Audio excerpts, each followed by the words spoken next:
Luis Ortiz promises to knock out Deontay Wilder in the rematch. He also talks about the Anthony Joshua fight that fell through, talks about his respect for Deontay Wilder, and that's what we're going to talk about in this video.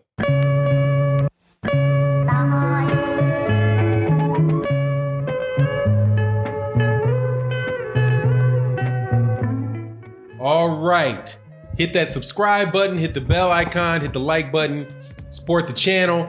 Much appreciate you for your time. If you do hit the subscribe button, make sure you hit the bell icon so you can get notified of when we release our videos.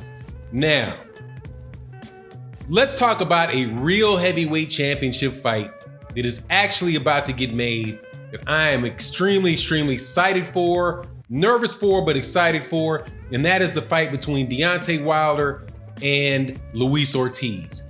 Luis Ortiz gave an interview, which has obviously been translated, where he talks about the relationship he has with Deontay Wilder and says that he really respects Deontay Wilder because he was the only guy that was willing to fight him.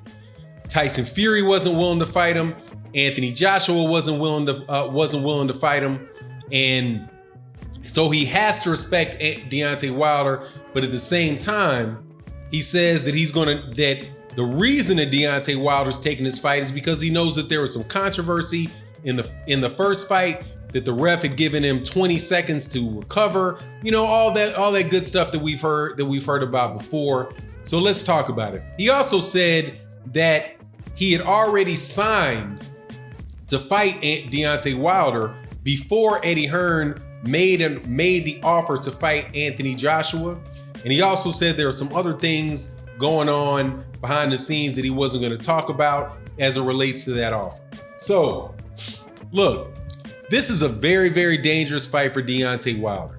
And a fight that Deontay Wilder did not have to take the first time. Well, he didn't have to take it the first time that he agreed to fight him when Luis Ortiz popped dirty for his heart medication, his blood pressure medication. He didn't have to fight him when he actually did fight him back in 2018. I think that was in March of 2018, 3 fights ago. He didn't have to do it that time, and he definitely does not have to do it now. Man, my hat goes off to Deontay Wilder for being the guy in the heavyweight division that is really fighting the toughest competition. And I find it mighty funny how people can keep talking about having Tyson Fury be the #1 heavyweight, or before Anthony Joshua got knocked down 4 times and stopped by Andy Ruiz, how he was the top heavyweight, when it's Deontay Wilder that seems to be the one that keeps pushing the most difficult fights and high risk fights that he doesn't necessarily have to take. This is not a Tom Schwartz that he's fighting. This isn't even, but I do got to give credit for Anthony Joshua in the rematch. He's fighting a guy that beat him, but Andy Ruiz was not, before he went into that fight with Anthony Joshua, considered to be a top heavyweight around with Luis Ortiz. And this fight really, man, again, because he's fighting a southpaw counterpuncher with knockout power, is just, man, it is a very dangerous fight, and it's a fight that I get nervous for. But then again, hey man, it's probably again going to be the best. I'm not sure when this fight is going to get made, but if it's made before the end of the year, it is going to be, again, the most difficult fight that was fought in the heavyweight division. I'm quite sure people are going to say, the former AJ fans are going to say, no, it's Anthony Joshua versus it's Anthony Joshua versus Andy Ruiz. No, that wasn't expected to be that, although I definitely do say that, and I said this before the fight with Andy Ruiz and Anthony Joshua, that I thought that was a good fight. That was a fight that there was some risk in it for Anthony Joshua, and as it turned out, they couldn't handle the risk. Tom Schwartz and Tyson Fury, though, come on, man, that's a joke. I saw a report that came out that Joe Tessitore said that the real Tyson Fury was the fighter that fought, and I think Blue Blood had that on his channel. Shout out to to the source you get it from. That Joe Tessitore from ESPN said, no, that's the real Tyson Fury is the Tyson Fury that fought Tom Schwartz, not the Tyson Fury that fought Deontay Wilder. Deontay Wilder and Tom Schwartz are not remotely the same caliber of fighter, and you're gonna feel free to do a whole bunch of stuff with Tom Schwartz that you're not gonna be comfortable doing with Deontay Wilder. So, whatever with all of that. Deontay Wilder, though, once again, man, is pushing the heavyweight division.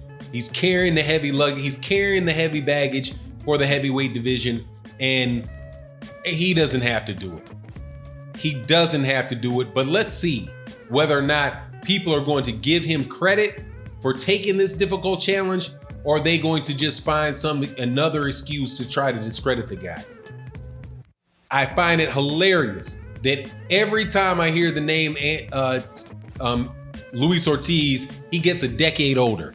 This time when he fought him originally, he was 40. This fight, he's 50. Next year, next fight, in a couple months, he'll be 60 years old. This is a guy that nobody else in the heavyweight division has been that had a choice, rather, wanted to fight. Now, I do think it interesting, though, that in the last fight that I saw with Luis Ortiz against Hamer, Luis Ortiz winds up winning by a decision. I think he wins by a pretty comfortable decision. But Hamer Hammer really wasn't trying to engage very much with Luis Ortiz. I think that he was pretty much just trying to stay on the outside and survive. That he wasn't going to initiate with anything with the counterpuncher, so that the counterpuncher didn't have anything to counterpunch, which made it look a little bit awkward, a little bit harder for Luis Ortiz than otherwise would have been the case. If Hammer would have came out there and really tried to attack Luis Ortiz, he would have found himself in a position of getting hit with big counters, which is what happened to Deontay Wilder. In the first fight with Luis Ortiz, Deontay Wilder was very patient. They were just kind of, going back and forth with that right paw, exchanging, playing parrying games with the right jab and the left jab between the southpaw and the orthodox fighter. Deontay Wilder was being very, very patient. He winds up hurting Luis Ortiz. Later on, he's pushing forward, and then as he's attacking Luis Ortiz comes off the rope with what I do believe was I think it might have been a left hook that hurt him or knocked him back, and then Luis Ortiz goes on the attack. But it was because Deontay Wilder was pushing that fight, pushing it and taking that to Luis Ortiz, that you see that Luis Ortiz was able to get that counter shot.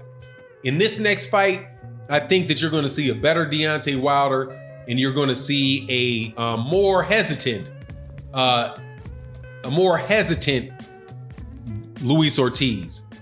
But then again, man, Luis Ortiz, whenever you're punching, Luis Ortiz is letting them bombs go while you're punching. Deontay Wilder should probably hopefully he'll be able to work and use his jab a little better than he did last time, even though it's, it must be kind of difficult to do when you're trying to jab a southpaw.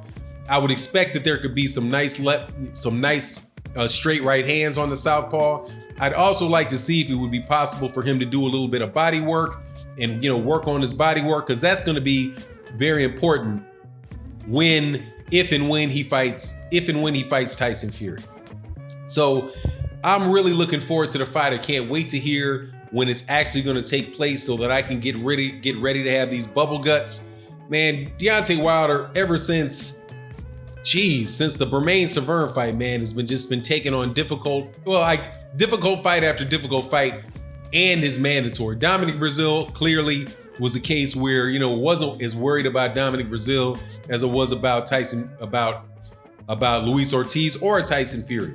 But if this winds up being the case where Deontay Wilder is fought Luis Ortiz, then he fights Tyson Fury, then he takes a mandatory, fights Luis Ortiz again, then look, man, that's enough, okay? Somebody else got to go ahead and take a difficult fight.